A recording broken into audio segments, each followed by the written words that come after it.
No lies, no distortions, just the facts and the truth about issues that matter. Facts First with Christian Esqueda.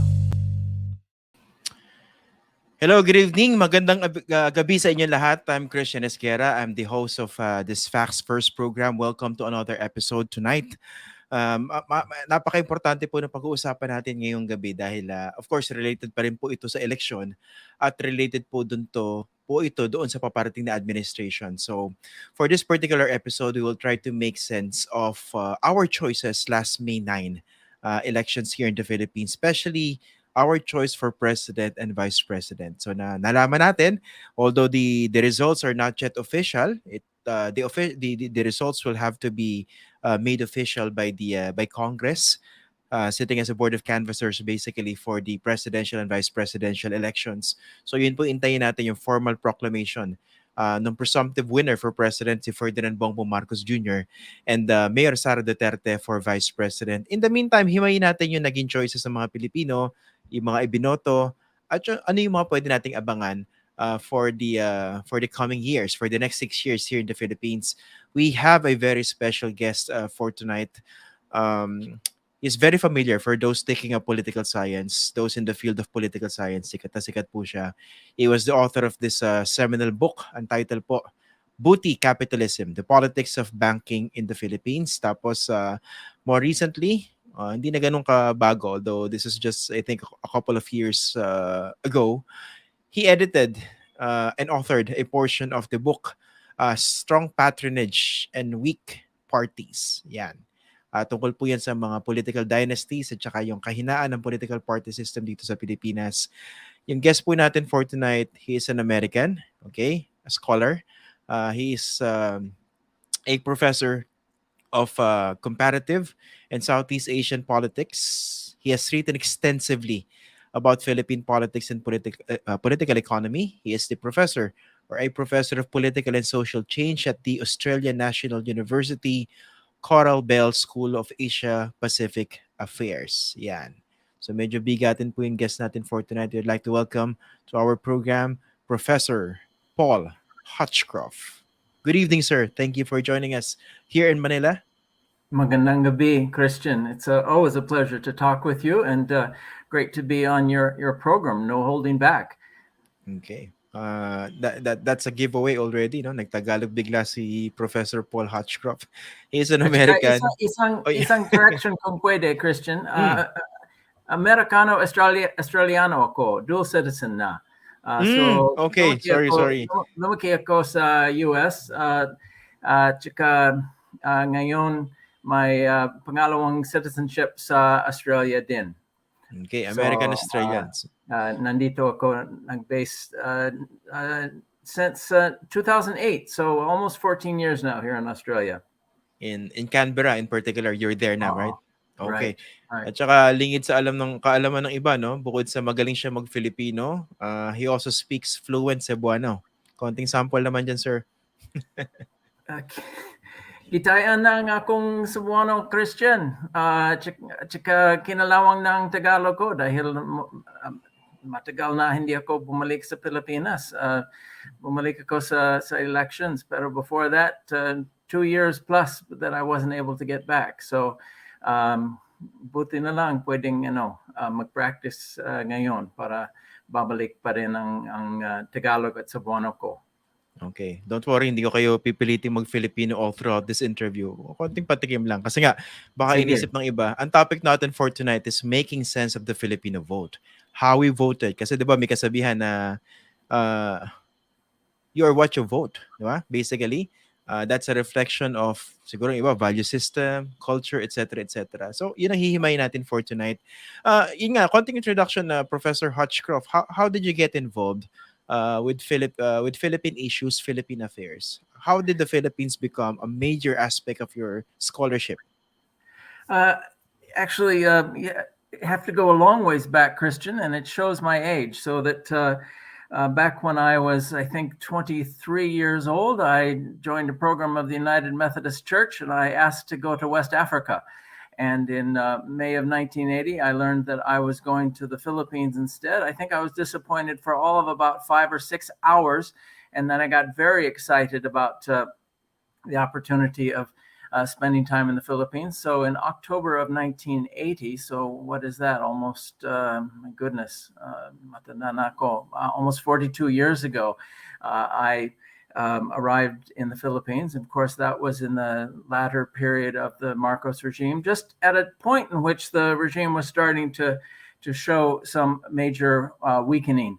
This was both because of the growing strength of the opposition, both the moderate opposition as well as the left, and then the financial scandals that hit. First, the one that came out of the so-called Dewey D affair, when a business person left the country welching on large quantity of debt, showing some structural deficiencies in the Philippine financial system, and especially the huge financial crisis that came in the wake of the assassination of Benigno Aquino on the tarmac of Manila Airport, and all of the huge opposition that came about. So I arrived in the Philippines before a lot of the huge opposition that had come into play, but it was very much beginning to be visible when I was in the Philippines throughout 1981. So you know the Philippines very well, yung political issues in the Philippines, and also those experiences help plant the seeds for your seminal book. Tinatawag siya seminal because maraming fans siyang Booty Capitalism. No, is that correct?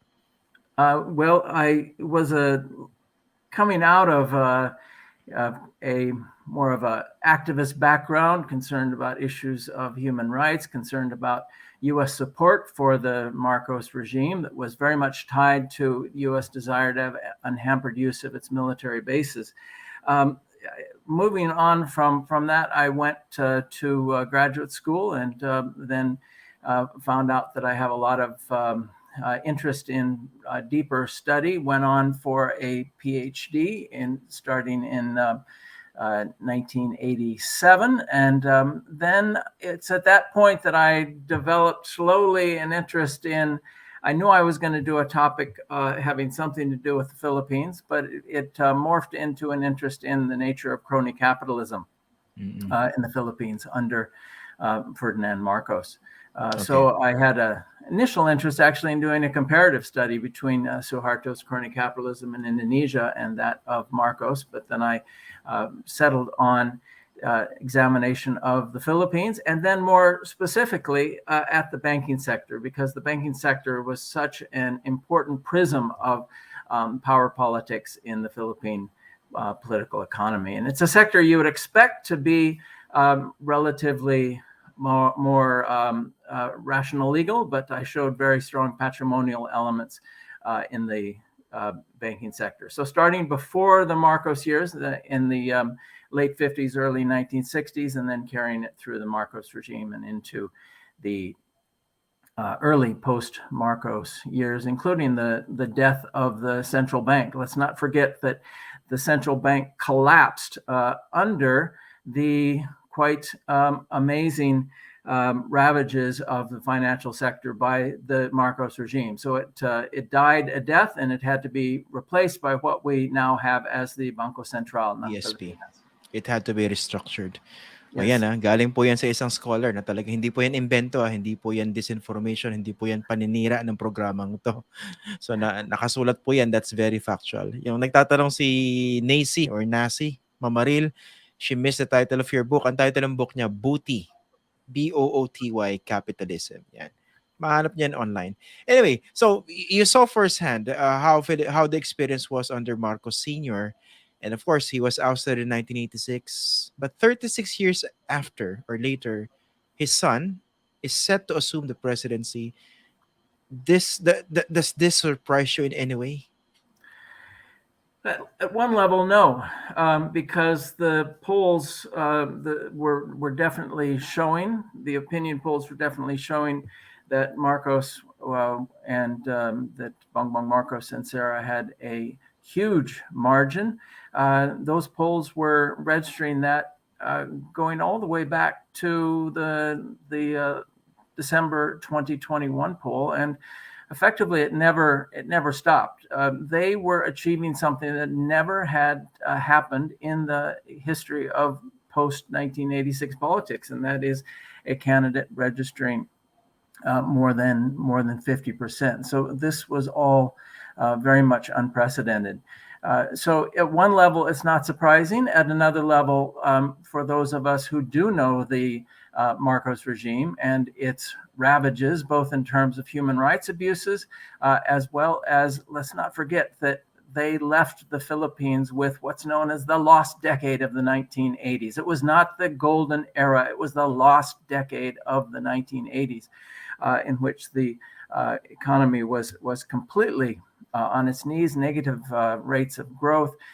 There were huge amounts of non-performing loans, many of them coming from so-called behest loans. What's a behest loan? Those were loans made at the behest of the president, benefiting his cronies. So whether it be the Philippine National Bank or the Development Bank of the Philippines, all of these banks were just sagging under huge levels of indebtedness, and the country as a whole had huge levels of foreign indebtedness. I think the myth of the golden years really would have emerged in the 1970s, because after the declaration of martial law in 1972, the U.S. gave critical support to the Marcos regime, and this allowed it to avail of huge amounts of petrodollars that were floating around the international system. And these were loans that were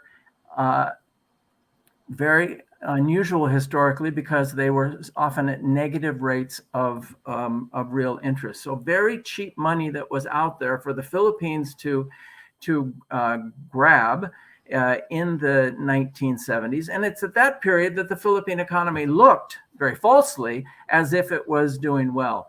That couldn't be further from the truth. And by the early 1980s, all of this indebtedness really began to show. All of it coming from crony capitalism. This is very well documented. For those that want to look at one of the seminal pieces on that, look at a study that came out from the University of the Philippines School of Economics in 1984 that speaks of the damage done to the Philippine economy by Marcos era crony capitalism. So all of this is very well documented, and now is being submerged in a effort to try to paint all of this as the so-called golden years. Yeah, pero how come, despite all that, Filipinos voted by a huge majority, at least based on the results that we're seeing now, the son of the very official, the president, who put the Philippine economy in such shambles? I think that that's a important question that many are trying to grapple with. And I've been doing a lot of thinking about it myself since the election results. Again, the election results at one level were anticipated. We knew that from the Pulse Asia surveys, which have shown themselves to be very accurate in terms of what the final results were. But the explanation behind all of this, the victory of Bongbong and Sara Duterte, I think needs to be divided up into at least three different categories of factors. There's a range of long-term factors, there's a range of medium-term factors, and then there are some short-term factors. And I'd be happy to go through some of these, but let me skip to the short-term factors, which I'm grouping as things that happened from late 2021 onward. And here it is critical to acknowledge the role of former President Gloria Macapagal Arroyo in brokering the deal between Ferdinand Marcos Jr. and Sara Duterte. It's not inevitable that this might have taken place. What happened was a person of great stature able to come in and convince the two of them to run together as a tandem, and also, just as importantly, to convince Bongbong Marcos he didn't need convincing, to allow Bongbong Marcos to take the top of the ticket and to convince Sara to settle for the the vice presidential race. This is not inevitable that there be such a brokering deal. The Philippine electoral system is one that is very weakly structured. It does not have the institutional girth to really bring about well-structured competition. Now, all elections should theoretically be a matter to be decided by the voters. We know that. We want elections to have that degree of unpredictability because we want it to be the voice of the voters that will make the decision. But there's three elements of the Philippine electoral system that contribute to this lack of structuring, well-structured electoral competition. One is the fact that the president and vice president run separately. This is a very unusual system internationally. I think one of the few places that it is found is in Texas, say no more. It's very odd to have the executive and the vice executive running separately. The other element that leads to weakly structured electoral competition is that in the Philippines, one only needs a plurality rather than a majority. What do we mean by that? A plurality means you only need to get the most votes. You don't have to get a majority of the votes. And if we look at the system in, say, Indonesia, as well as what we've seen recently in France between Emmanuel Macron and Marine Le Pen. That required a second round of voting to make sure that somebody got a majority. Now, why does that matter? It means that you get a lot of candidates coming in on the hope that, well, maybe I can be the one to get that plurality, even when they don't think they'd really have an opportunity to get a majority. So it leads to a large number of candidates that are coming in. And Exhibit A in all of this is the 1992 election. And in that election, there were 7 different candidates that were running. And who won? We all know, Fidel Ramos. What was his percentage? He won with a mere 23.6% of the vote. And that is a very weak mandate that he, through the skill of his leadership, was able to bring in to develop a larger mandate for himself. But if we look back at that election, there's 2 candidates that actually came from the same camp, and that is Imelda Marcos and Eduardo Danding Cojuangco. Between the 2 of them, they actually received 28.5%. So if there had been someone to broker that, maybe Imelda is looking now and thinking, how come there was no GMA that helped me back in 1992 to be able to work out a deal with Danding Cojuangco? If those 2 had come together in 1992, they could have won the election. So the plurality is something that we don't see important in this election in the outcome, because we have the unprecedented result of Bongbong Marcos and Sara Duterte both achieving more than 50% of the vote. But it did create a dynamic, lots of candidates, and requirement for this critical brokering. The final element that leads to weakly structured electoral competition in the Philippines is the one-term limit. And of course, coming out of the post-authoritarian background, the framers of the 1987 Constitution wanted to make sure that there wouldn't be another Marcos. That's why there is a one-term president. But in the Philippines, as well as in Korea, that has one term for its president, it leads to weak organization of political parties because the president does not have any incentive to engage in party building. So that's a bit of background, Christian, on the weakly structured nature of electoral competition in the Philippines, and why it was so critical, and we might take it for granted now, but we shouldn't, why it was so critical that Gloria Macapagal-Arroyo came in and brokered this deal between Bongbong Marcos and Duterte, made sure that they were not running against each other and thus splitting the vote, as happened in 1992 between Imelda and Danding Cojuangco, but combining. And once they combined, that really created a very strong bandwagon effect. Sarah was able to push up Bongbong's popularity ratings, and together as a tandem, they started to develop the sense of being a juggernaut that was completely unstoppable. So that's a bit of background on the structure. And just to emphasize again what we have at the bottom of the screen, the role of Gloria Macapagal-Arroyo in the Marcos Duterte victory. Okay. So basically, Gloria Arroyo can be considered as some sort of a game changer in these particular elections, because you're looking at 10 candidates for president compared to 7 and 92. So somehow that made it much easier for the Duterte Marcos tandem to bag Yeah, it, she the only needed to victory. concentrate on the two that were in her camp. And then out of that came a seemingly unbeatable combination of bailiwicks. Of course, we have the Marcos bailiwick in the north. We have the Duterte bailiwick in the south, which also reaches into major popularity in the central Visayas. Then we have the Arroyo bailiwick in central Luzon. Then we have the relatives, the Romualdezes, right?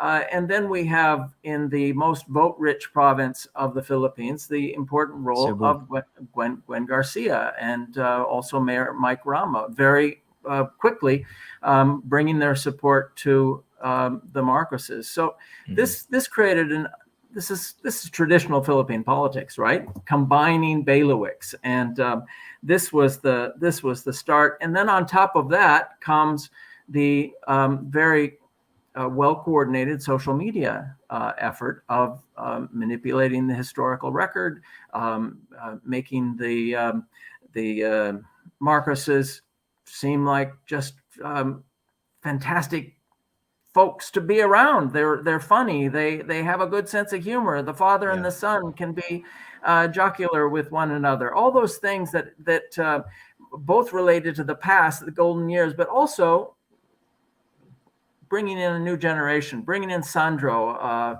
and his generation with all of their appeal to younger voters.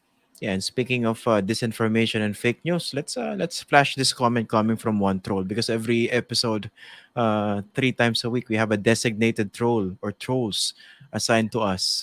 For tonight, his or her name is Music Lover. Sobrang bobo mo talaga. Tingnan. Mukha kang fake news. But I So don't know whether you're following. ikaw pala ang bobotante, Yeah, Christian. bobo pala ako. I didn't realize that before. Yeah. My apologies, dear troll, because my IQ is so low, perhaps bordering on stupidity.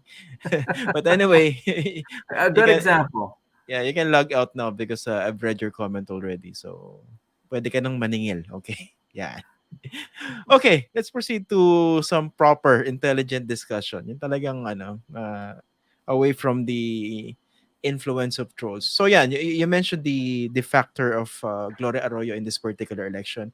Without that broker, without GMA brokering that political deal or alliance between Bongbong and Sara Duterte, what do you think would have happened?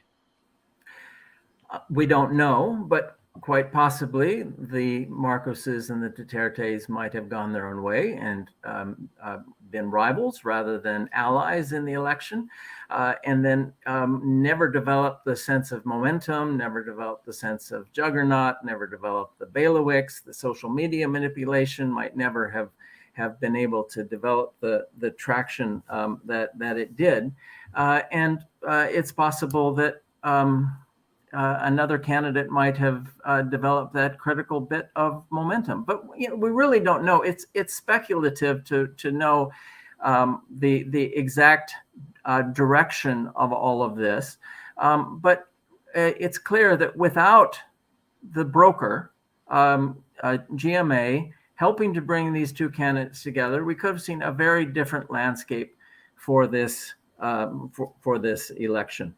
But there's a number of contextual factors too, going much further back, Christian, that also need to be brought into the fore. So I've highlighted that role of GMA. But if we go we go further back, there's the longer term factors. The fact that the family had always been able to evade criminal prosecution, that they had never been banned from political office, as some people wanted to do after 1986. All the disappointments with the 30 years of the post-Marcos era. But let's not forget that 12 years of that post-Marcos era between 1998 and 2010 were under Estrada and Arroyo, who ended up aligned with Marcos. So it can't be blamed simply on one political faction in the past. It's a shared responsibility, I think, to look at the major deficiencies in the quality of government, as well as the less than rapid progress in reducing poverty. Then there's this long-term Marcos effort to try to rehabilitate their names, including in textbooks, and the porosity, apparently, of the Department of Education, that they can come in and have the capacity to influence textbooks. And the flip side of that is the failure of post-Marcos governments to develop real truth-telling mechanisms about the ways in which the Marcos dictatorship had been involved in such rampant human rights abuses and led to such enormous economic dislocation. The other thing is that a lot of the stories, by the time we're hitting this period, are being told by older people. And what they had to say seemed to be a distant memory, I think, to the youth of the Philippines. I think what we've probably seen in the Philippines is more of an authoritarian amnesia, forgetting the past, than an authoritarian nostalgia. So it's Which is worse? Which do you think is worse? I think they both feed into each other, but who was it? Bob Marley, who said, "You've got to know your history." There's no excuse for not knowing your history, and to rely on it's important for all citizens to get a sense of the historical experience of the Philippines, both in terms of its major contributions to worldwide democracy. Philippine 1986 People Power Revolution had a huge influence around the world, as well as to understand those authoritarian lows as well. So history is very important, and I think that we've seen that very clearly. So those are some of the longer term factors. There's a range of medium term factors that I think we could look at between 2016 and 2021. The Marcoses began with a very, very wise investment in 2016 in the Duterte campaign, presumably providing very important financial resources. Remember Duterte saying he didn't have much money back in around October of 2021, but I'm sorry, October 2015, but then he ended up having substantial resources and, very importantly, having a social media effort, which is said to have been built on the Marcos social media effort. So it was a very wise investment on the part of the Marcos regime. Then Duterte was able to use social media to pull down the scaffolding of the yellow element of Philippine politics. Let's not forget that Noynoy Aquino actually ended his term in 2016 with respectable popularity ratings, but then there was just a strong hit at him, and most importantly at Lenny, that was critical. He boosted popular support for his authoritarian impulses, and then more directly as utang to the Marcoses for what they had done in the campaign. He allowed the hero's burial of the former dictator in Libingan ng mga Bayani, invited the family to a visit to the palace, etc. Just generally helped to rehabilitate. So those are some of the factors that I think help to explain the victory of Bongbong Marcos. It's not just the short-term factors. It's not just the long-term factors. It's a combination of short, medium, and long-term factors. Okay. Sige, bago ko itanong yung next question ko, Professor Hutchcroft, sagutin lang natin tong comment ni Edward Guerrero. Bakit ba kasi nakikialam ang mga dayuhan sa Pilipinas? Hindi naman sila tumira dito. Una-una, tama ka, dayuhan siya, pero matagal siyang tumira sa Pilipinas. He's married to a Filipina for 33 years. At pangalawa, misplaced yung patriotism mo, Edward, ha? Hindi, pag sinunod natin yan, lahat tayo parang isla, no? Bawal mag-comment. Hindi tayo pwede mag-comment sa nangyayari sa Ukraine, sa China, sa Vietnam. Hindi po ganyan ang takbo ng mundo, okay? Borderless po tayo ngayon. And kung nanonood ka nung simula, we lay the predicate, the experience of Professor Hutchcroft, how he has written extensively about the Philippines. Kaya nga tama yung sabi ni Karaoke Chewbox. This foreigner knows more about Marcos atrocities than an average or the average Filipino in the Philippines. That says a lot about a big number of Filipinos today. Ako na po sumagot, Professor Hutchcroft, kasi parang sa classroom lang yan, di ba, yung mga late dumating tapos biglang nag-comment.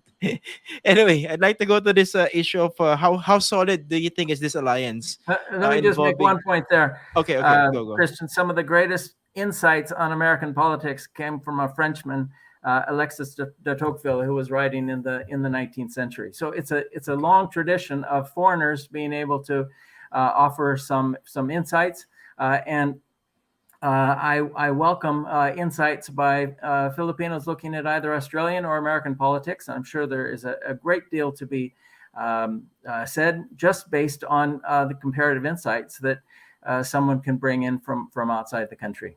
Okay. Edward, may bago ka natutunan, I hope. Okay. Yung alliance involving Duterte, Marcos, and Arroyo, the one that was brokered by Gloria Arroyo, how solid do you think this is? And given their backgrounds, their predispositions, how long do you think this would endure? I don't have my crystal ball working right now, Christian, but I would say that I think it's a useful question to ask. To whom does Bongbong Marcos have very substantial utang na loob in the wake of the elections? And I welcome other insights, but my sense is that his most substantial utang is to just two people, and not very broadly to others. Now, who are those two people? We've already highlighted both of them. The first is Gloria Macapagal Arroyo, and the second is Sara Duterte. He has very substantial utang, I would say, to both of these people. And then, of course, there's a range of local politicians around the country that have given assistance. But that has to be tempered with the fact that the Marcoses were also giving a lot of money out to local politicians to get their support. So obviously, there's not as much utang to people to whom you've given substantial support in their own campaign. So I think really it comes down to two major figures to whom there is very substantial debt of gratitude, and that is both GMA as well as Sara Duterte.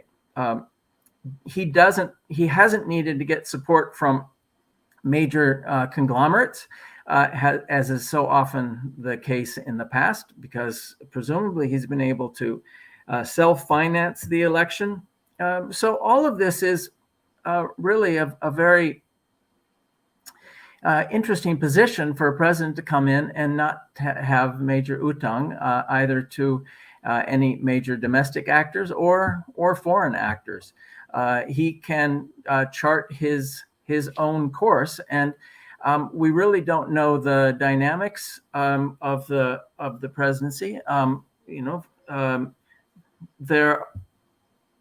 I think it's really worth looking at the three women that are very important in the life of Bongbong Marcos. First of all, his mother, at age 92. Hard to say how long she will continue to have strong influence. Secondly, there is his sister, Amy Marcos. And, if you were going to pull up the Marcos politician that is the most diligent and who has the strongest achievements, it would clearly be Amy Marcos and not Bongbong Marcos. But for whatever reason, perhaps the patriarchy of the mother, it's the son that got picked. As he said, since I was 3 years old, my mother has wanted me to be president. So Amy has to figure in as a key woman in his life. And then thirdly, of course, Lisa Araneta Marcos. And we don't know how these different forces are going to interact with each other, including that of also bringing in GMA and Sarah, how all of these different voices are going to be adjudicated over Okay. time. So I think that's a critical thing, Christian, to be watching as we try to understand the Marcos administration.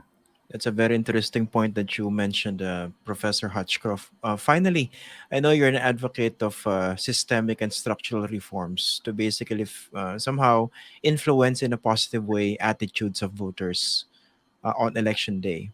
So you mentioned earlier the importance of a strong political party system, which is non-existent in the Philippines. We have a political party system, but it's very weak, as you've written about extensively. A big part of the reform would entail overhauling the Philippine Constitution, and in any administration, talk of revising the Constitution is floated. But in this case, Andre Marcos Jr. Administration, they think the atmosphere would be conducive to somehow tinkering with the Philippine Constitution, just like what they did under Duterte. Yeah, I mean, Duterte came in with a slogan of federalism. I think in many ways that was what one scholar has called a false flag. He talked the talk of decentralization and federalism when actually he was a very strongly centralizing president, intimidating local politicians and making sure that they fall in line. So we didn't really see any major push towards constitutional revision under Duterte, despite all of the sloganeering, and that came forth in 2019 when he basically gave up on it, and he said, federalism or whatnot, we need to do something to change the Constitution. It was very vague, and there was never any strong push for federalism.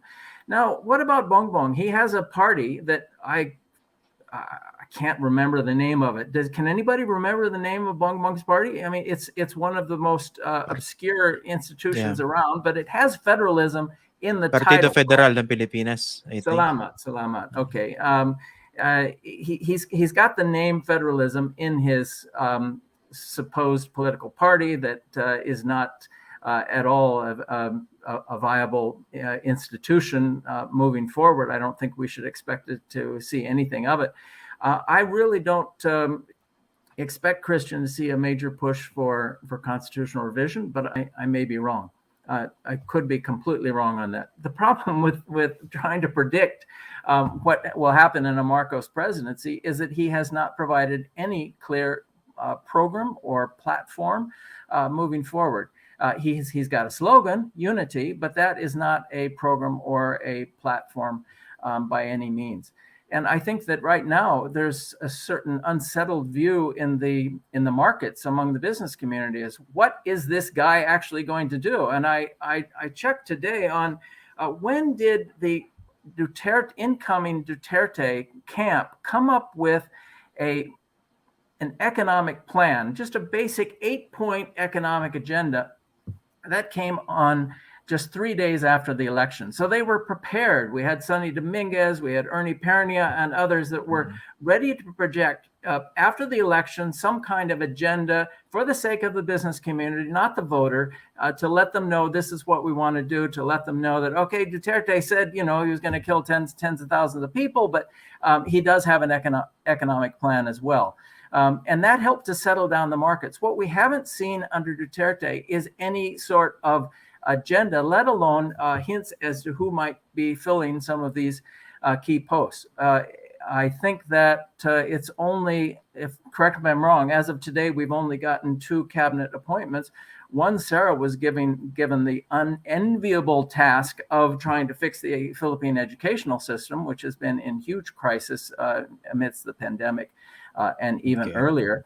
And then we have Abalos, the campaign manager, that has been given DILG. But if I'm not mistaken, that's it. And we are already 7 days beyond the election. I think that the markets would want to hear something reassuring beyond, oh, this is a unity president. So when you ask me, will he push for constitutional revision? I think the answer is we don't have a clue.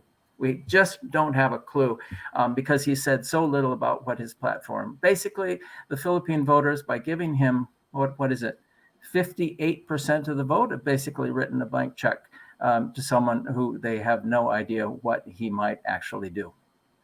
Okay, and that we can only hope for the best. Thank you Indeed. very much, Professor Paul Hutchcroft, for joining us tonight from Canberra.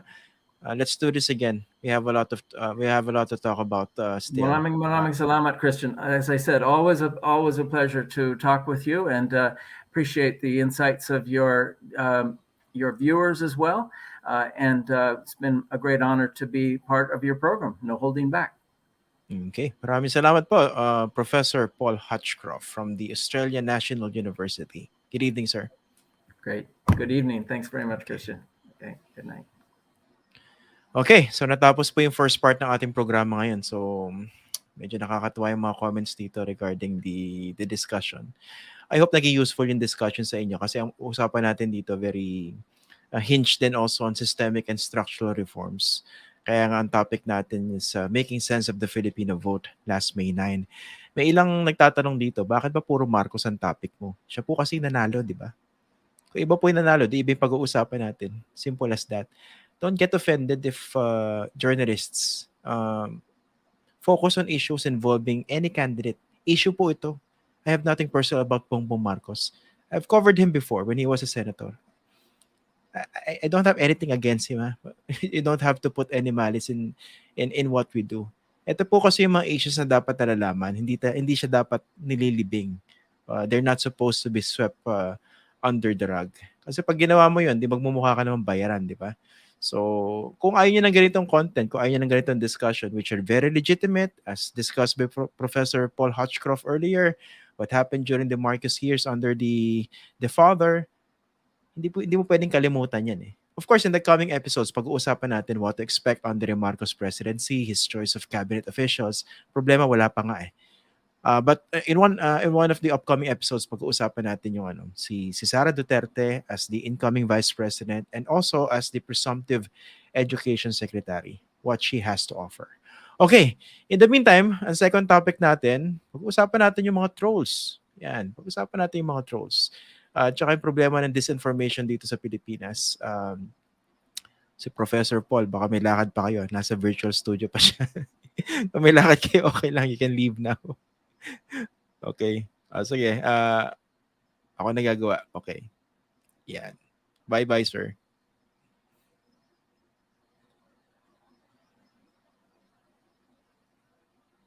Okay. Ayan. Sige. So, pag-usapan natin yung problema sa trolls. Napansin nyo ba? Parang mas lumala yung trolling sa mga journalists lately. Especially after the presumptive victory of Bongbong Marcos Jr. Tapos, pag-usapan natin, bakit ba lumalala yung disinformation dito? At ano ba yung pwede natin gawin? Hindi lang kaming mga journalists, but also you as ordinary Filipinos or citizens. So for tonight, for this particular segment, meron tayong dalawang special guests. Pareho po silang babae, batang-bata, palaban, magaling, very good at making use of different platforms for their journalism. Una-una, papakilala natin si Miss Lian Buwan of Rappler. Ayan. Si Lian is the justice reporter of Rappler. At siya nag-cover kay Bongbong Marcos during the campaign, right? Magandang gabi sa iyo, Lian. Good evening, Sir Ian. Sorry, hindi talaga kita kayang tawagin na walang sir dahil sanay ako sa classroom mo. Dati ko kasi teacher si Lian Buwan. Okay. Second guest natin si Regine Cabato from the Washington Post. Ayan, baka sabihin nyo foreigner si Regina, Pilipino po yan. She just happens to work, ikaw ang Southeast Asia correspondent, tama ba? Not just the Philippines, no? Of the Washington Post. Nakamute si Regine. Ay, sorry. Manila reporter with the Southeast Asia Bureau. Okay. Manila reporter si Regine. Si Regine naman, she also wrote extensively about the disinformation infrastructure and networks of the Marcos supporters during the campaign. Okay, magandang gabi sa inyo. Lian Magandang and gabi Regine. din. Hi, Ian. Thanks for having us. Sige, mukhang busy si Lian Sorry, Wala sa dinner malakas ka. ba? Oo, correct. Hindi, okay lang. Oo. Let me know if nga I namin need to speak louder para mas marinig. Yan, okay na. Medyo muted na. Sige, pag-usapan natin. Kayo ba, nasa-sense nyo ba na parang mas lumala or mas lumalala yung assault on the press after the victory? Lian muna, sige. Ako, oo. Kasi parang dati, sabi ko nga, low profile lang naman ako, di ba? I'm not Pia Ranada or I'm not even my boss, Maria Reza, ganyan. Tapos biglang bakit meron ng YouTube vlog about me using unflattering photos that I do not remember uploading on, I might have uploaded it on a public platform, but parang paano nyo nahanap, parang ganon. And I was the subject of now 2 reports of the network run by Iglesia ni Cristo, again using unflattering photos of me and even young photos from way back mga 2015 pa ata. So parang to have that much attention and to use deliberately mga words, photos unflattering of me, parang bakit ganun? Bakit from trolling to using what should have been legitimate ano 'di ba media platforms to attack me or even cast a negative light on me and my reporting. Ikaw, Regine, ganun din ba? I saw, I think, last week, no? You posted some of the nastiest comments about you after you came out with that with those reports on disinformation. Tama ba? Yes, siguro mga ano yun, last month, sometime before several weeks pa before the election. Although, actually, patuloy yung konti-konti yung mga comments, no? But so far, medyo nag-die down siya. Probably after this interview, may Tataasan mabalik naman. na naman na, Tataas ano, ulit. tagsaan, tataas ulit. Pero definitely watching Lian's case, for sure, actually na-anticipate talaga ko, tsaka namin sa FOCAP, tsaka lahat naman tayo sa press, diba, na lalong lalala lang talaga ang troll attacks with the coming admin. And siguro for a bit of context, no, leading up to the elections, there were already a lot of specific attacks doon sa servers ng mga media outlets, diba? May couple of cases of the social media accounts of journalists being hacked and then being used for to promote pro Marcos propaganda, 'di ba? And then of course, suki na tayo dun sa mga hate mail to our inboxes and such. And a lot of people have been commenting, nakikita ko sa Twitter na parang, oh, but tapos na yung election pero hindi pa natatapos yung trolling. And I feel na hindi talaga yun matatapos. I think we're just at the very beginning because this is an infrastructure and an industry that's built on lies. And every time you tell a lie, you have to make more to cover the previous ones up, di ba? Ayun. Mm-mm. Ikaw, Lian, they agree with her assessment na things would only get worse as far as this information is concerned. Oo, because ang dami nilang issue na hindi inaddress nung kampanya. And now that he has won, dapat lang na muli ulit i-follow up yon ng mga journalist. And as more follow-ups are made and even as more issues crop up tulad nung missing Picasso, dumadagdag yung, nagpa-pile up yung mga kailangan nilang i-address. And Regina is right. The more lie that adds to the information sphere, the more that they have to cover up. Natatawa nga ako yung mga reply sa akin dun sa Picasso, parang, uy, panibago na namang script when it comes to, syempre, di ba, parang legalese is very difficult to understand and to navigate.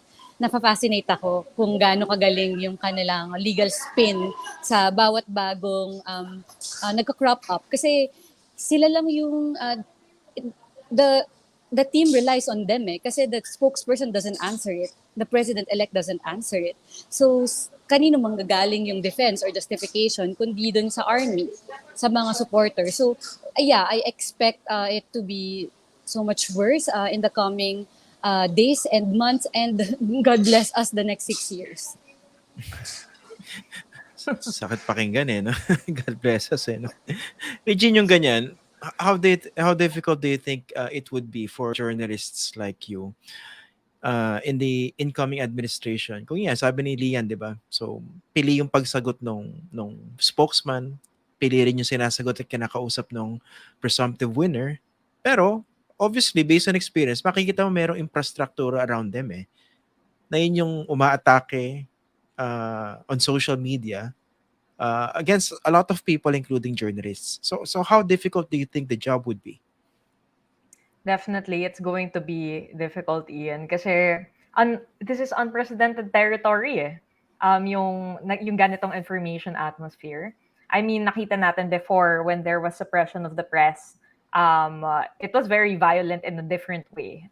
Pero this time, parang mental health yung na-target. Oo, walang physical violence. Although, of course, online threats can always spill over into physical violence, no? But there is a lot of digital security that's at stake. There is a lot of yung spirit ng journal na talagang sinusubukan talaga nilang i-test.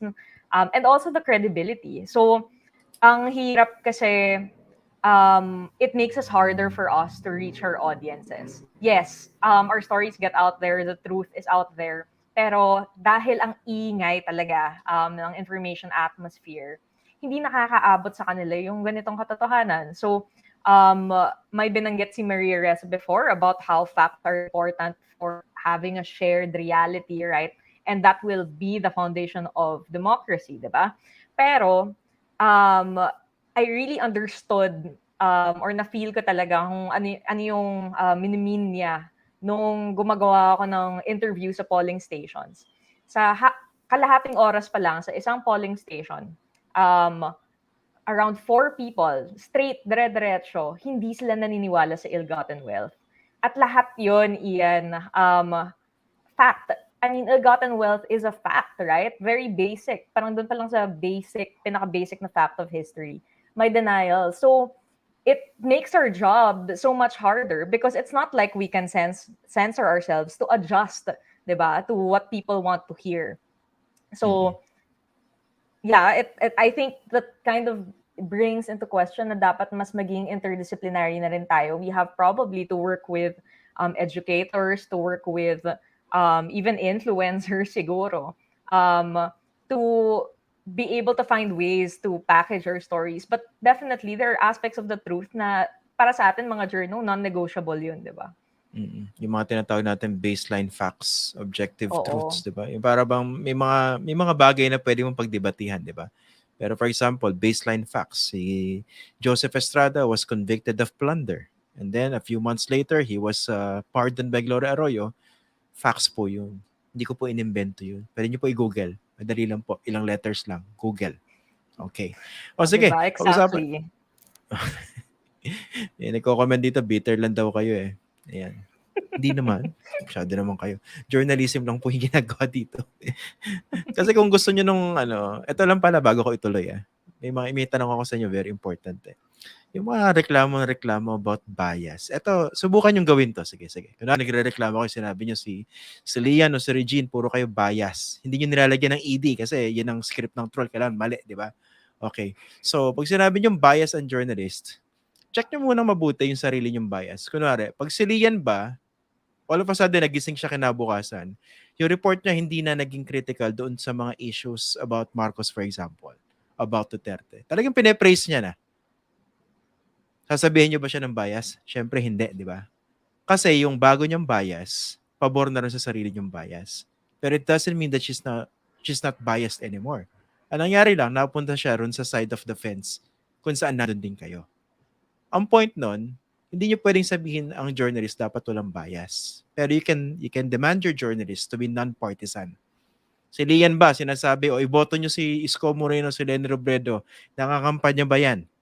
Especially publicly. Kung ginagawa yan ng journalist, kung ba yan, nagko-cover ng mga campaigns, diba yung talaga nagkaroon ng Stockholm Syndrome. Ako, mas critical ako sa ganung mga kasama natin sa industriya. So, kayo po, mga trolls dyan, next time you criticize journalists for being biased, check nyo muna mabuti. Okay? O sige, Lian, ano ba yung worst experience mo with trolls so far? Yung mga worst messages that you've received. Kanina parang binabanggit mo, dinodox ka na? Recently lang actually, pero can I just add yung sa bias thing? Ako, para sa akin, meron akong bias and my bias is for the rule of law kasi yun yung background ko I've been covering justice beat for the last 6 years. So parang ako, how can you expect me not to report on the ill-gotten wealth and the cases if yun yung background ko? I believe in the rule of law, I believe in the judiciary. I've covered this, I've read all the not all, syempre. Yung all. I've read many documents, di ba? Parang 6 feet high of documents. So parang that, I think I can declare that as my bias. I'm biased for the rule of law. I don't think pwede kong i-cover si Marcos nang hindi ko babanggitin yung justice system, and even more so yung impunity na nangyari sa kanilang pamilya the last 36 years. Kasi hindi naman sila nakulong eh.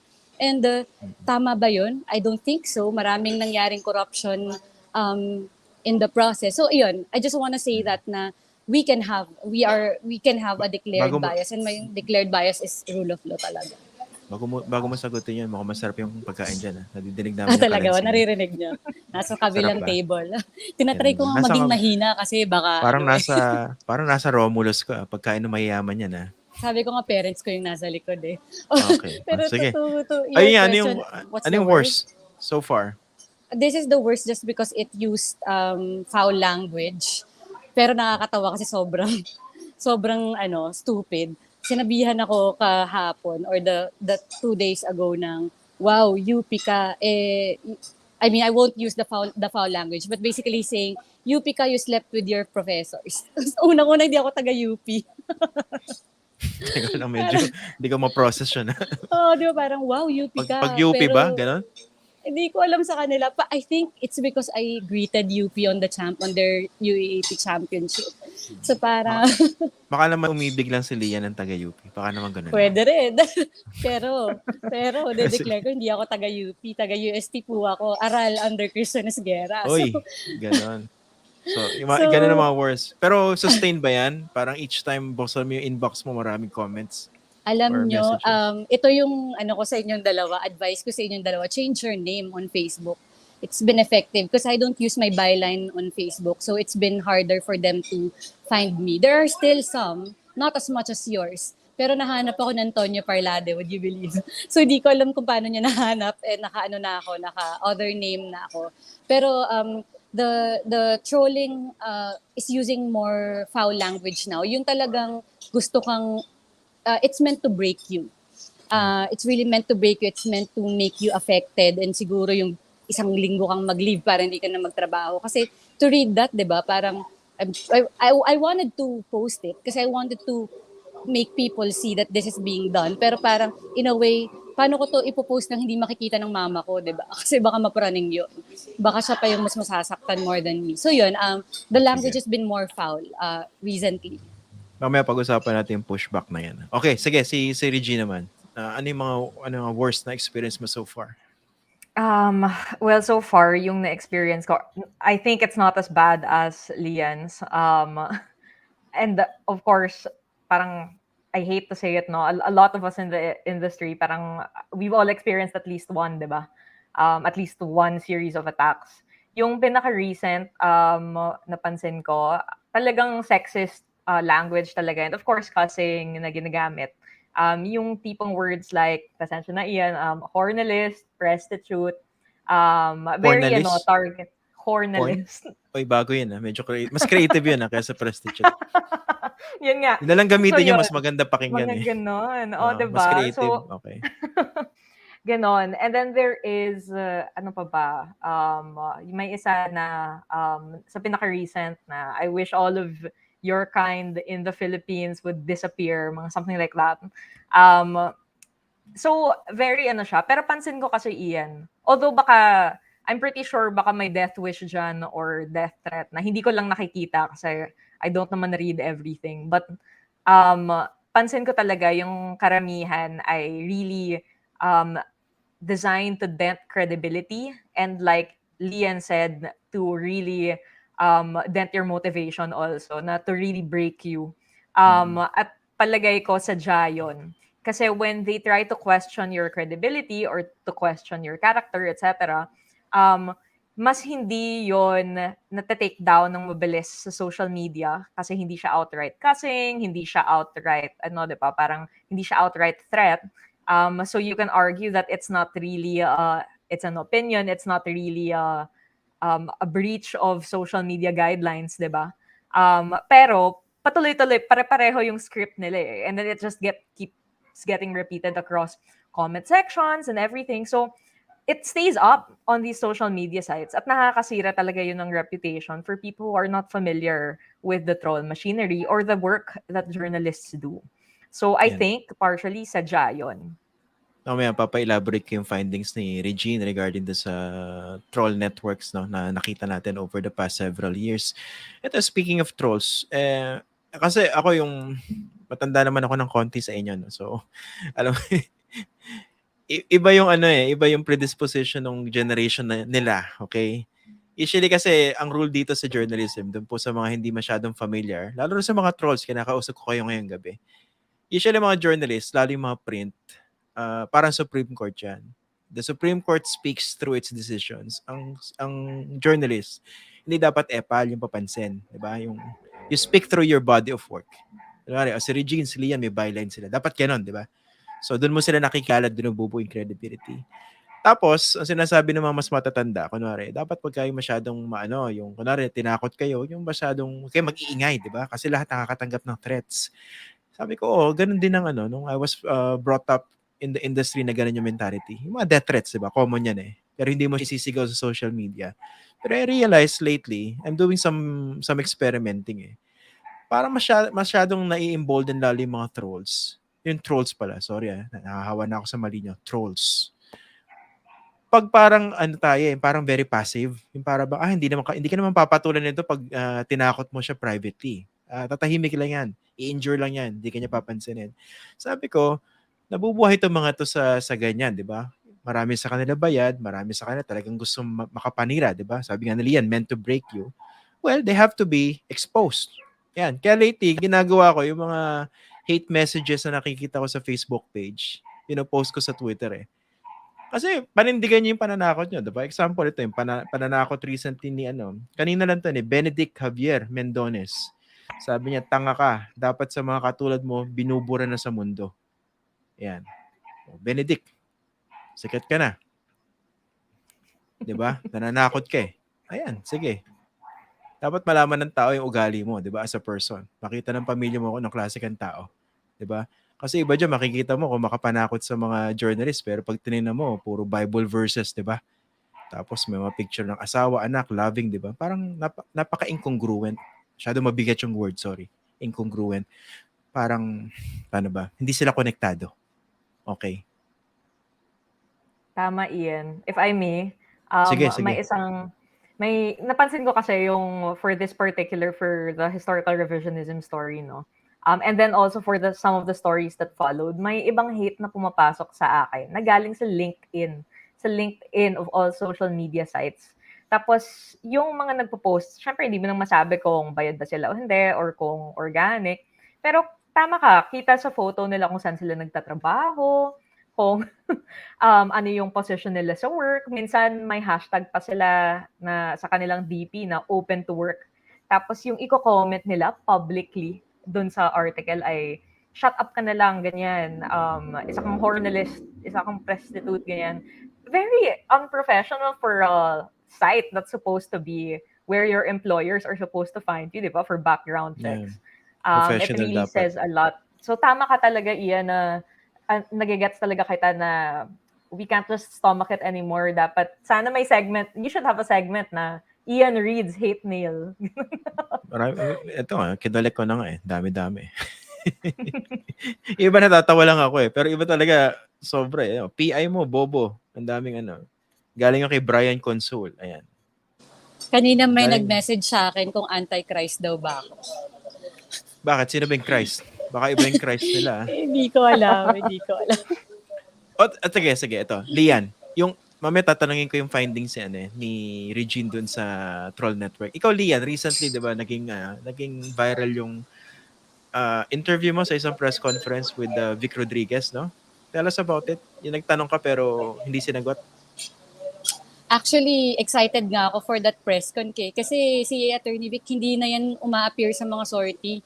So, ang hirap nang ambushin nung kandidato. Ang hirap bang ambushin nung spokesperson. So, I was actually really looking forward to, not looking forward to him winning, but when he won, parang sabi ko, ito, baka mas open na sila to press con. And nung nag-press con, wala naman akong balak or something. Actually, ito na lang, to be more honest and candid about it. Naalala niyo ba nung may isang ambush where I asked the president-elect na bayaran mo na ba yung estate tax mo? And he walked out on us. So, syempre, ang discussion dun ay, maybe you shouldn't ask a hard question as a second question. Parang maybe ask it as a fifth question, sixth question, para we get out the basics out of the way para may istorya na tayo. Kumbaga, ganun. So, sabi ko, sige, ganun gagawin ko.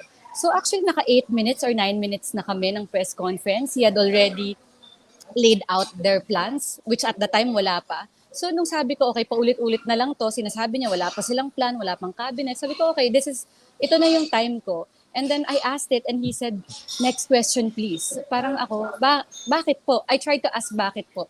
But when I asked bakit po, he was already looking at somebody else. I think, hindi ko sure pero foreigner ata. I don't think local media yun. And then, doon na ako nagulat na parang, oy, bakit hindi niya ako ina-acknowledge? Parang, I don't think, has it ever happened before? Like, in-ignore totally ang isang reporter sa isang press con. So parang May parang, may ako dyan, yung ganyan. Na-experience ko yan before kay Gloria Arroyo. I was much younger. I was covering her presidency. This was after, siguro a couple of years after yung Hello Garci. Di ba pumutok yun? Yung issue na yun. Doon ko na-realize, posible pala yun. Yung ina-ambush interview namin siya. I threw a question. I think she came from the stage, tapos naglalakad na siya sa hallway. She was greeting her supporters. I threw a question. Doon ko nakita posible pala yun. No? Kasi usually pag tinanong ka, di ba titingin ka man lang. Parang may natural reaction. Sa kanya wala, nakangiti lang. Talaga nakatingin lang doon sa mga ibang tao. Parang wala ka, non-existent. Naalala ko yan nung nabalitaan ko yung nangyari sa'yo. Parang some people have mastered that art. Iba yun eh. pero Sir Ian, kasi pag ambush or walking, may Pwede pa. deniability eh. Pwedeng sabihin, I was busy. But that was a press con. It Oo was nga a press con and he was hearing me clearly. At ilang Wala- beses kong tinanong. Mga 3 Wala ba beses kong nag-follow up? tinanong. Wala ba nag-follow up sa mga kasama mo? Wala. Sige. Wala. Dapat meron. Congratulations sa It was inyo. a good question, you know. Pero Dapat can I siya just... tanan. Sige. Sige, go.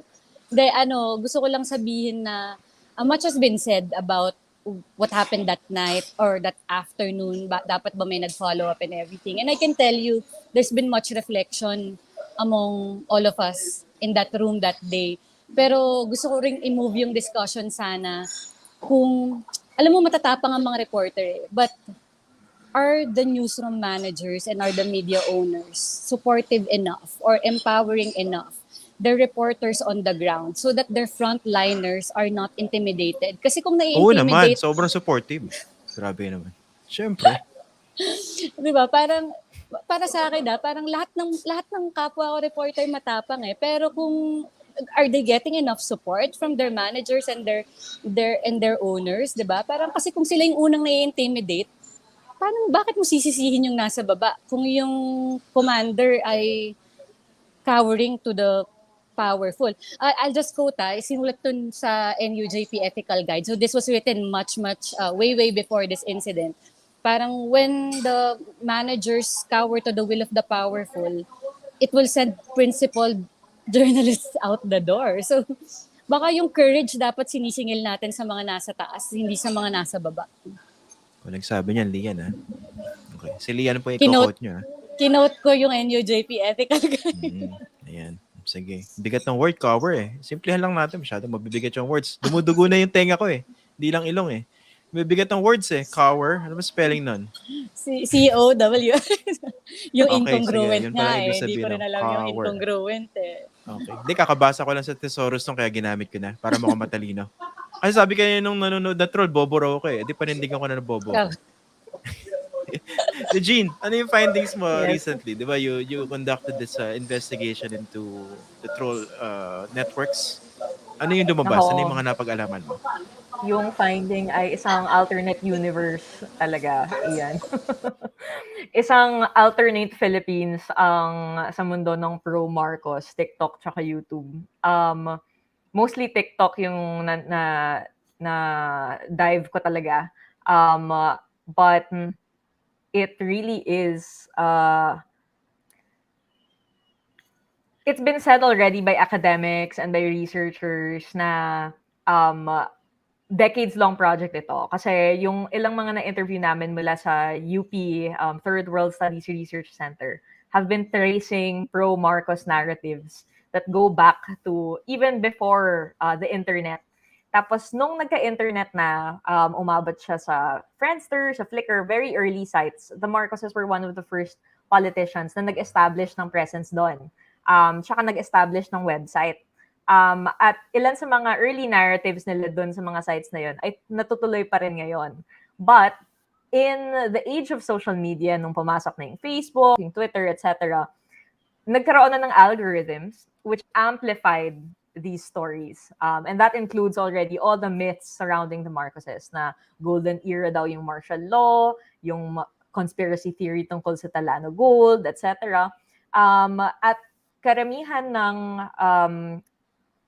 ng framing sa ganitong mga stories ay very, did you know, very trivia, clickbait by nature. So it really is kind of meant to imply that there is a secret or a hidden history being kept from the public. So that's one aspect, no?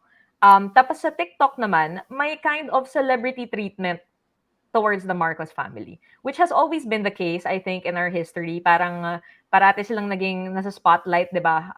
Like Amy Marcos when she had that Tatler cover, nagka-stint pa nga siya sa showbiz at one point, di ba? But on TikTok, you'll see na every member of the family, from patriarch, from the dictator, hanggang sa Gen Z, yung mga anak ni Bongbong Marcos, lahat sila may mga fan cam.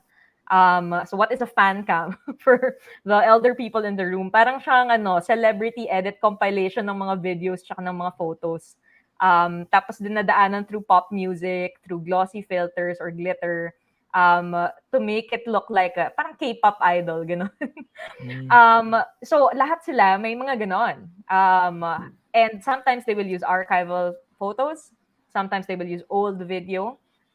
Sometimes in the case of the Gen Zers, they will use baby photos up until their current photos na nakikita natin while they're on the campaign trail. At yung nakausap ng political strategist told me na yung isang indicator na hindi ito organic is the volume and the pace at which these fan cams are released. So there's just way too many from all mga fan accounts ng mga Marcos, di ba? And they're released on a very regular basis. Tsaka yung pangatlo, apart from that, saan nanggagaling yung mga photos na to? Ibig sabihin, may isang researcher probably who compiles all these photos. Or for example, with the baby photos of the third generation Marcoses, no? Saan nilang nakuha yun? There is probably an indicator, sabi ng strategist, quoting my sources, na likely nakascade yun. Because if you're just a regular person na organic fan ka lang, saan mo mahahanap yun, di ba? Ayun. So, those are some of the stuff that I found in the course of my reporting. Pero industriya nang nabuo, parang cottage industry sa Yes. sa trolling. O sige, sagot. At this point, pag-usapan natin, what can we do? Yung issue ng pushback, how do you fight these trolls, this purveyors of, bigat na naman ang word, purveyors, yung mga nagpapakalat ng maling impormasyon, ng malisyosong impormasyon. Okay, Lian, ano bang pwedeng strategy rito? Sapat ba yung mga fact-checking na yan? Ang bigat nung tanong kasi I think we are all at a loss of Pero para sa akin, and I will die on this hill as millennials say it, the first thing to do is to accept that kung hindi man tayo talo na, natatalo na tayong totoo. Because marami pa akong naririnig na denialism from many journalists na hindi, lang to, parang we go on as we've gone on for the last how many decades, alam natin yung business natin, no one is better than this than us. Parang ang dami namang delusion and denial dito.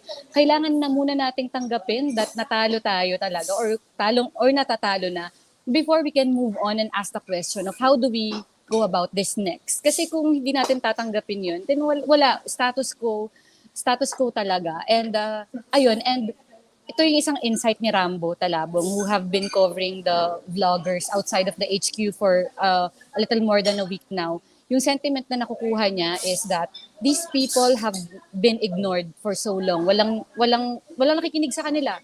Kapag nagsasabi sila absurd their thoughts as may be, walang nakikinig at dinedismiss. So kaya sila nag-flourish, and now proud, they're 31 million, and that's a number hard to ignore. So I don't know kung paano natin yung ina-navigate, kasi diba we've always hated pandering to the desires of our audience. Hate natin yun, diba? Ayaw nating nadidiktahan by ratings or by clicks. Pero baka siguro kailangan nating mag-devise a way on how to listen to what they want or what they want to say or what they need to say, para naman hindi tayo bumalik ulit sa ganito na tinalo tayo and we are now in an alternate world and we don't have control of facts anymore. Nakakatakot yun. Para tayo talagang alternate reality at yung truth na wala na sa atin talaga. Ikaw ba talaga yung Lian yung kausap namin? Baka naman nagpapanggap ka. Ako Kasi to. wala nang pwedeng tanggapin na katotohanan ngayon eh. Correct. Ikaw ba yan? Sure ka? Ako to, kanta ba ako? Ito, konting academic lang para magmukhang matalino tayo. I-research nyo to. Si Clifford Christians. Meron siyang tinatawag na proto-norms of human communication. Okay? So, isa rin sa proto-norms na yun. Proto, parang prototype, yung original na norms or kalakaran. Kasama rin yung truth-telling. Kumbaga, hindi natural predisposition ng tao ang magsabi ng hindi tama or totoo. For example, si Regine, nagtanong ako sa kanyang direksyon. Regine, saan ba yung papunta sa Tomas Morato? Hindi instinct ni Regine na sabihin, ituturo niya ako papunta sa sa monumento. Hindi siya magsisinungaling sa akin instinctively. Although may mga tao nagsisinungaling, di ba? Pero when you talk about the proto-norms of human communication, truth-telling is one of them. Ngayon, yung proto-norm na yan is very much assailed because of this disinformation that has been going on. Nakakatakot. Yung baseline facts talagang dinideny. Okay, Regine, anong pwedeng gawin natin? How do you fight back? How do you push back against disinformation? Magandang tanong, Ian. Nabanggit na ni Lian, no, that we have to accept and then we probably have to brainstorm and be more creative. Sa mga previous forums, diba, magkasama tayo, parati kong sinasabi na we have to move to these new platforms like TikTok, like YouTube. Kailangan nagpa-produce tayo ng responsible content doon that can probably compete with some of the stuff that people see that are wrong, just that are disinformation, diba? Kaya I'm really glad na may ganito ka ng show sa YouTube, diba? But also, siguro one thing na kailangan natin alalahanin din ay yung atmosphere. It's rigged against us eh. The algorithm is rigged against us. So, dapat talaga naniningil tayo sa mga social media companies, sa big tech. We have to be pushing for them to be more vigilant with their takedowns, to partner with us more, probably coordinate with us more. And that's one thing that would be more sustainable kasi even if we're producing, a lot of content, pero kung hindi naman nakakaabot sa mga tao, di ba? Parang sayang lang din yung effort na ginagawa natin. Pangalawa, na-realize ko like you mentioned, parang having tried to engage with a troll or a troll-like user na nagsasabi na biased daw ako for saying my corruption record or biased daw ako for saying na dictator son daw si Ferdinand Marcos. Di ba baseline facts yun, Ian? So doon pa lang, isang malaking problema na may very basic denial, and I kind of realized na in cases like that, parang wala na yun sa trabaho ng mga journo. Like as much as we would want to, help or want to pander probably, we can't because that's just the reality. And probably where our work ends, doon nagsa-start yung work ng mga educators, ng mga teachers, ng mga campaigners. So it really has to be an interdisciplinary, an interdisciplinary project, no? Siguro yung isa pa, Ian, and I'm not sure like how related this would be to the question, pero if I can rant a bit. Yung isang napansin ko kasing Malalim ang hugot mo ah. Sige nga, ilabas oo. natin. Meron ba tayong 3 oras dito Pasensya para na. ilabas mo yung init ng ulo mo? Sige. Kinawawa Yung niya isa si ko Regine kasing- Nagbalita lang eh. Yung isa ko kasing napansin, Ian, sa troll talking line, no, or common logic ng mga troll, mahilig talaga sila sa false balance. Yung mga script writer, di ba? For example, yung sinasabi nila na biased yung media, pero yung yung vloggers daw hindi. Pero obvious naman, 'di ba, na that we actually have may code of ethics tayo, may verification process tayo, may editorial newsroom hierarchy, all these things to make sure that any bias is vetted, di ba? Whereas with live streamers, with vloggers, hindi naman ganon. But in terms of yung false balance, yung nakikita ko kasing common argument ng mga troll na feel ko mahihirapan tayo as journos to combat it. Is some people think na, hindi kasi tayo nagko-cover ng positive. Pero gusto ko lang sanang i-explain na the job of journalism is to speak truth to power. So parang if people in power are already doing their job, parang we're not their press release. Does that make sense? Parang you won't pat yourself on the back for parang it's not our job to pat these politicians on the back for doing their very basic jobs. Actually, may kasabihan nga sa journal na parang that we have to comfort the afflicted, diba? And afflict the comfortable. Ibig sabihin, there should be priority given to people who are afflicted, to people who are marginalized, yung mga tao na nangangailangan ng tulong. So, for example, in the coverage of martial law, no, sinasabi nila, bakit hindi daw kasi natin binibring up na ang daming mga bridge nun, ang daming mga hospital nun, etc. Talaga, itatapat mo yung mga bridge, yung infrastructure sa buhay at trauma ng 30,000 plus people and their families, survivors of torture. Parang, that's kind of what I want to point out. That people have this idea of false balance na they think na, or because of trolls, they think that you can compare a good thing with something that's, historically horrible and unacceptable. So, yun yung reason kung bakit parating minimension ng mga media yung record ng corruption, yung record ng human rights violations, because that's the issue that needs to be talked about. Ayun, yun lang. Pwede ba Regine. mag-add? Ay, sorry. Teka lang, i-recognize Sige, mo go. natin si Lawrence kasi Sige. ang lalim Go, ng comment Lawrence. niya eh. Hirap na hirap magpaliwanag si Regine. Tapos, ang sagot niya, hanggang ngawa na lang kayo. Yan. Yan ang magandang diskurso, di ba? Correct. Dapat tayo mag-uusap na maayos. Di ba? Huwag na tayong mag-ano. Galing mo, Lawrence, ha? Malayo mararating mo sa mga ganyang comment. I wanted to add na parang bago siguro tayo pumunta dun sa plans of big tech platforms or whatever, there is an easy but very difficult way to start, which is that journalists have to break the conspiracy of silence. Kasi parang may napakinggan ako na although sabi nga we are wired to tell the truth, but sometimes in awkward situations we will not. Like for example, inimbita ka sa handaan, hindi masarap yung pagkain. Sasabihin mo ba sa host mo na hindi masarap yung pagkain? All of you in that table will say, oh, masarap. And before you know it, isang taon na kayong pumupunta doon, hindi masarap yung kinakain nyo. Ganon. So, and that's the same thing as covering this president and the spokesperson.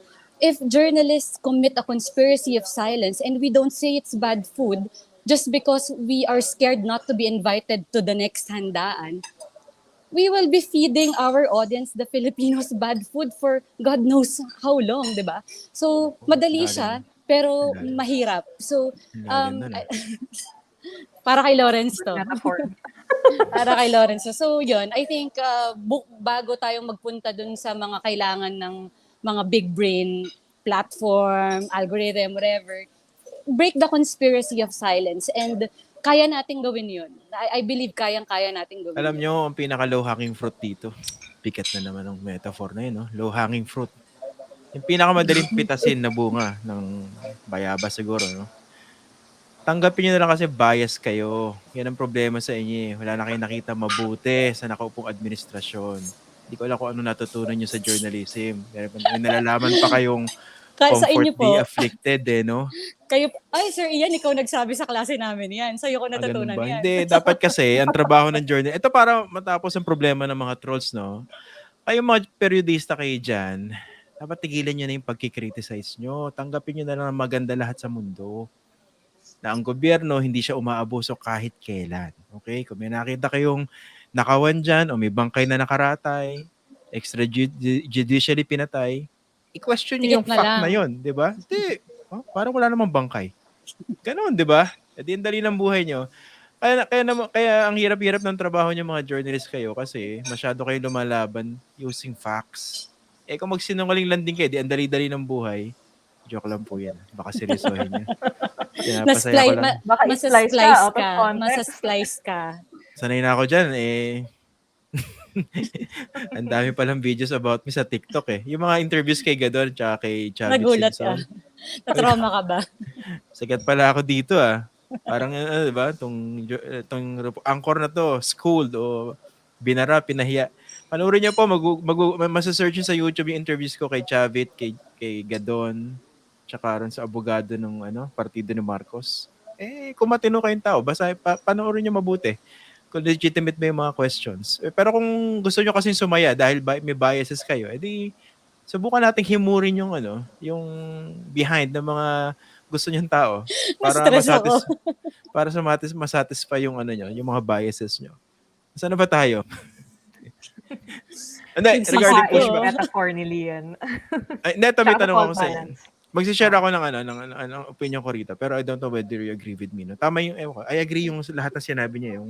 Yung tech giants, you have to hold them accountable. Tapos yung addressing the conspiracy silence of journalists. Ako medyo critical ako sa mga ganyan eh.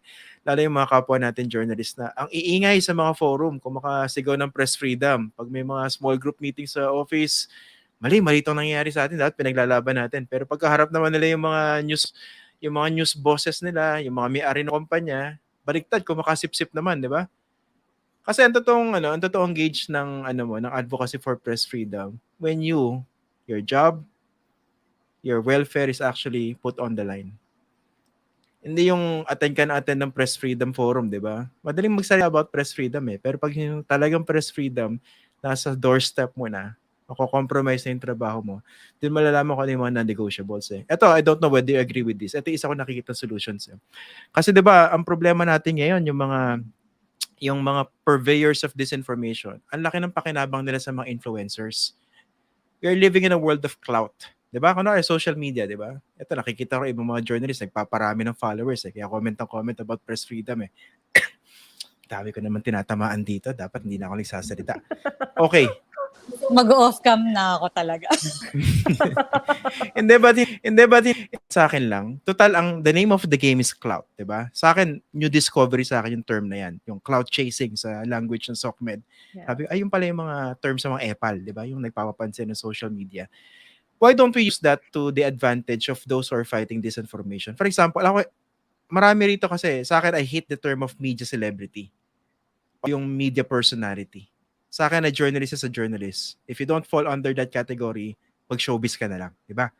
Pero, in reality, may mga ganyan tao, di ba? They put that label upon themselves. Ako, media celebrity ako. Sige, kung media celebrity ka, and you have, let's say, millions of followers, why don't you use that clout to fight disinformation? Ako, miski meron akong konting followers sa social media. Pag ako nagsalita about the myth of the Italiano gold, imagine niyo ko yung ibang mga media celebrities, they do the same, mas maraming makikinig sa kanila. Pag sama-samahin man yung mga pinagsasabi natin dito, hindi ito makakamatch na sa clout nila. Pero kung ginagamit mo yung clout mo para magsugod bahay o kung ano-anong mga inanities, di ba? Ang laban dito, disinformation eh. Parang nagkukulang tayo doon sa parte na yun. Yun ang opinion ko. I don't know what you think. In-interview ko na yung sarili ko, sorry. Yan yung suggestion mo, Regine, diba? Na parang kung uncomfortable tayong mga journalists mag-TikTok, doesn't have to be us. We can get influencers to do the TikToking for us using our research and investigation. Pwede, Regine. Or also, to use young people sa newsroom na mas madali sa kanilang i-figure out kung paano makakuha or makakagrow ng clout, diba? Because of course, Gen Zers, younger millennials, mas bahay nila yung ganong platform, yung TikTok, diba? Mas alam nila yung algorithm, mas gamay nila. So, I think it's really time sa newsrooms na dapat ina-empower natin itong mga younger people. If we don't want to do the, dancing against Talana Gold ourselves, i-empower sila. But also, yung nabanggit ni Lian na suggest ko yun before na, what if we partner with influencers din? Na I think may mga influencers naman dyan na naiintindihan nila yung role ng media, na-appreciate nila ang role ng media, may basic grasp sila of the importance of our independence, of the free press, etc. At palagay ko, baka malaking tulong kung magamit natin ang creative or comedic skills nila in trying to get our news stories across. Tama yan, I agree with that. Pero yung mas tinutukoy ko kanina, yung mga nandun na mismo sa industriya natin eh. Ba, yung Palagay ko parang dapat, celebrities in our midst. oo. Yung mga tayo, yung kasama natin mga journalists na merong sangkatutak na followers, di ba dapat mas i-harness mo yung clout na yon para Tama. labanan yung disinformation? Yun ang sa akin. I demand more I agree. for those who have But, been... i-allow ba ng mga boss nila, if ever? Yun ang I next think point I ko. think yun yung point. I think yun yung Diba? pinaka-question talaga. Which is Di why, ba wala again, namang di ba Oh. wala namang corporate interest sa pinapangalagaan ng mga media owners? Di ba talagang they Walang- respect journalism? Wala talaga. Grabe, None. no? Palagay ko, it's really time for yung newsroom management. Talagang, nakakulong pa rin tayo sa, I don't know, early 2000s business model way of thinking, yung rules na binibigay natin sa mga journal na parang huwag pumatol sa mga trolls or, don't make content without having your boss screen it, ganung stuff. Dapat, hindi na eh, parang that's the playbook of 19 kopong-kopong na nasa 2022 na tayo at And dapat, di ba? And not We only should that, Regine, adjust. it's not only outdated, but you have to also ask the question, where has that taken us? Exactly. Oo. Dito. Here, right now, where we are. Exactly. Dami pumapasok sa isip ko pero I will censor myself for now. Akala ko ba no holding back yan? This disclaimer lang na everything I'm saying is a product of hunger kasi di ako makakain. Ganun ba? O sige, tagalan pa natin. Hindi, sige, tapusin na natin. 9:01 na pala, no? This was supposed to be a 1-hour program lang. O sige, pero maraming salamat sa inyo, Regine and Lian. Sorry for taking up your time for tonight. Hindi pa nakakain si Regine. Si Lian. Regine, nakakain ka na ba? Hindi pa. Pero okay lang yan. Sensya na. It's our pleasure to be here, Ian. Mukhang napa-makeup pa kayo for this program, ha? Correct.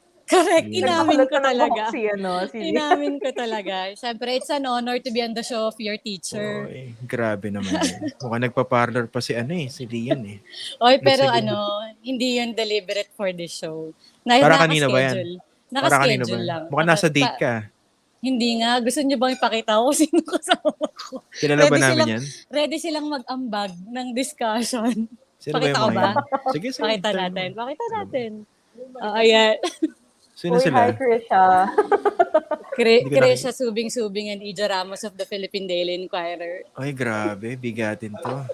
Dapat sinama na natin eh. Narinig ba nila?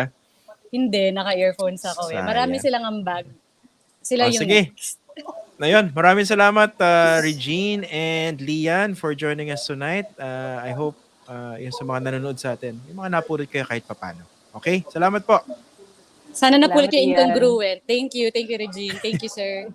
Thanks, Sige, Ian. salamat Regine. Bye-bye. Salamat Lian. Bye-bye. Okay, so that ends our program for tonight. Maraming salamat for those few who watched and commented, engaged with us. Yeah, we hope naging useful sa inyo yung discussion. Minsan pinapatawa lang namin kayo. So, wag niyo masadong baka naman iba sa inyo na offend, no? Although lang yan, kwentuhan lang yan. Don't get offended. Ayun. So, maraming salamat and on Wednesday we'll have another discussion. I-announce ko na lang on social media what the topic will be all about because I'm going to invite a new set of guests. But in the meantime, I hope na-realize niyo kung gaano kabigat yung problema ng disinformation dito. And this is not limited. This is not a problem exclusive to journalists. Baka inisip niyo, usapan journalists lang. Hindi po. Kayo mismo.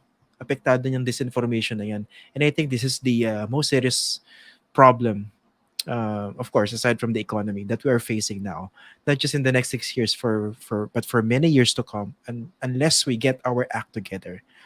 So on that note, maraming salamat po and see you again on Wednesday. Good night po.